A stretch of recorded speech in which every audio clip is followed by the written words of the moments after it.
ঘরে অনেক দিনের কিছুটা সয়াবিন ছিল, এটা সয়া মিনি চাঙ্ক, বড়টা না ছোটোটা। তো ওটাকে লবণ দিয়ে আমি সেদ্ধ করে জলটাকে একেবারে চটকে ফেলে দিয়েছি, যাতে একটুও জল না থাকে, একেবারে ঝরঝরে দেখুন।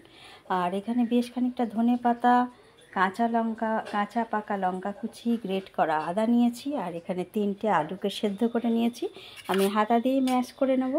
খুব সুন্দরভাবে আমার সেদ্ধ হয়ে গেছে। আর আপনাদের যদি মনে হয় গ্রেটারে গ্রেট করে নেবেন যাতে লাম্পস না থাকে, সেই জন্য সেটাও করতে পারেন, তবে আমি হাতা দিয়েই ম্যাশ করে নিচ্ছি। ফিরে আসছি বাকি ইনগ্রিডিয়েন্টস দিয়ে। এছাড়া এখানে রেখেছি দেখুন একটু ড্রাই ম্যাঙ্গো পাউডার, একটু লঙ্কা গুঁড়ো, একটু হলুদ গুঁড়ো, এগুলো তো দিতেই লাগবে, আর লবণ তো দিতে লাগেই। খুব সুন্দরভাবে ম্যাশ করা হয়ে গেছে। এবার সয়াবিনগুলোকে একটু মিক্সিতে ঘুরিয়ে নিয়ে আসবো। এখানে সয়াবিনটা পেস্ট করে নিয়েছি, একেবারে মিহি পেস্ট করে নিয়ে একটু দানা দানা রেখেছি। আর আলুটা তো ম্যাশ করে নিয়েছি, আগে দেখিয়েছি। এবার যে ইনগ্রিডিয়েন্টসগুলো দেবো, এখানে বলেইছি আগে, গ্রেট করা আদা, কাঁচা পাকা লঙ্কা কুচি 4-5টা কুচিয়ে নিয়েছি, আর খানিকটা ধনে পাতা নিয়েছি, সব এর মধ্যে দিয়ে দিলাম।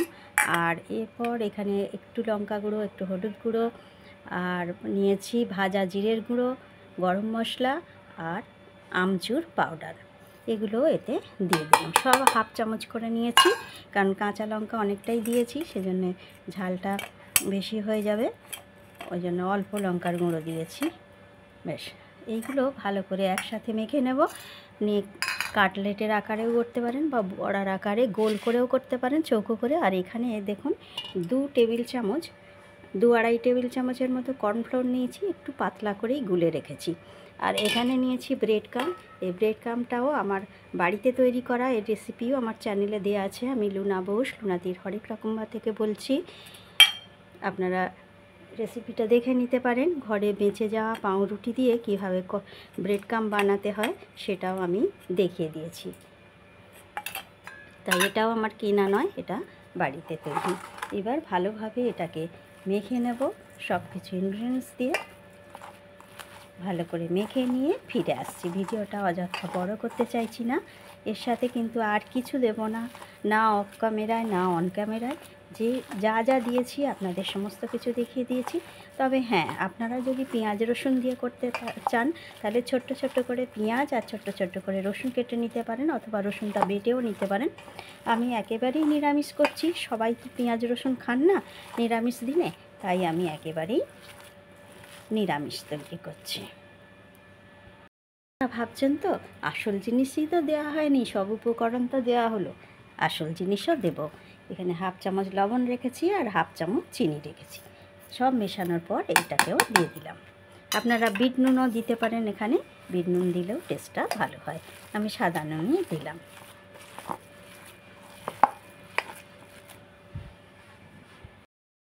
এবার যেটা করব, একটু করে হাতে তেল মাখিয়ে নেব।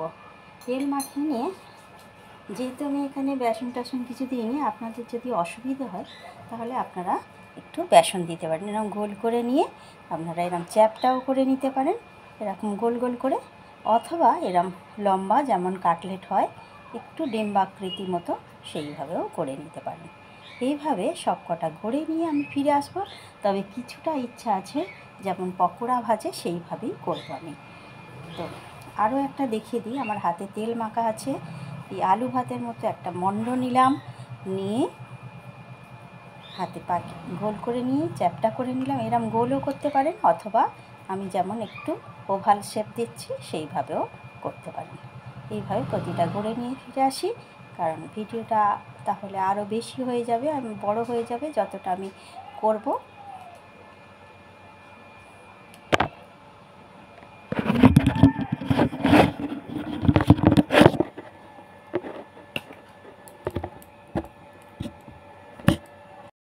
সানফ্লাওয়ার অয়েলে, আপনারা আপনাদের সুবিধা মতো সর্ষের তেলেও করতে পারেন, অথবা সানফ্লাওয়ার অয়েলে করতে পারেন।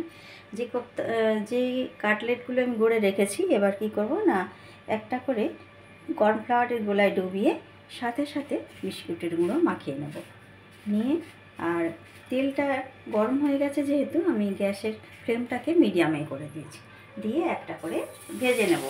অথবা যেটা করতে পারেন, আগে কয়েকটা গড়ে এইভাবে কর্নফ্লোরে ডুবিয়ে আর ব্রেড ক্রাম্ব মাখিয়ে রাখতে পারেন। তারপর কয়েকটা একসাথেও ভাজতে পারেন। এক পিঠ লাল হয়ে গেলে তারপরে অপর পিঠটাকে উল্টে দেবেন।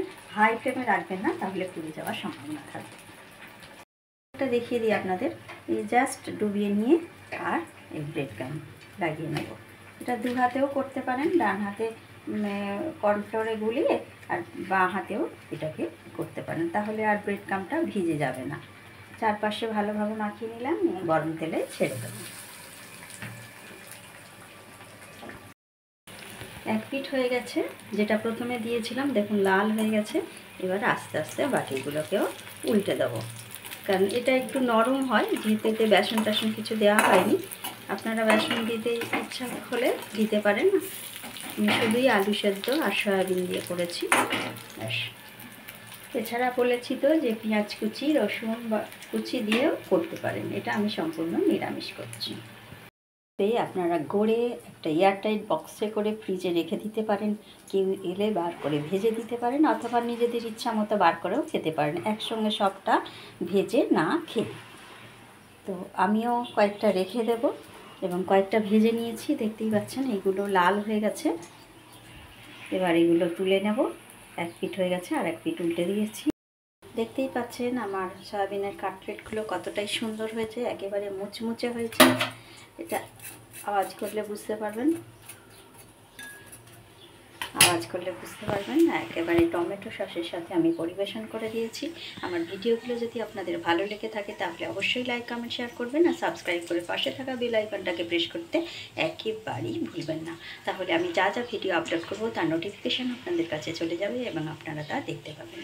সবাই ভালো থাকুন, সুস্থ থাকুন, সাবধানে থাকুন, এই কামনা করে আজকের মতো ভিডিওটি এখানেই শেষ করলাম।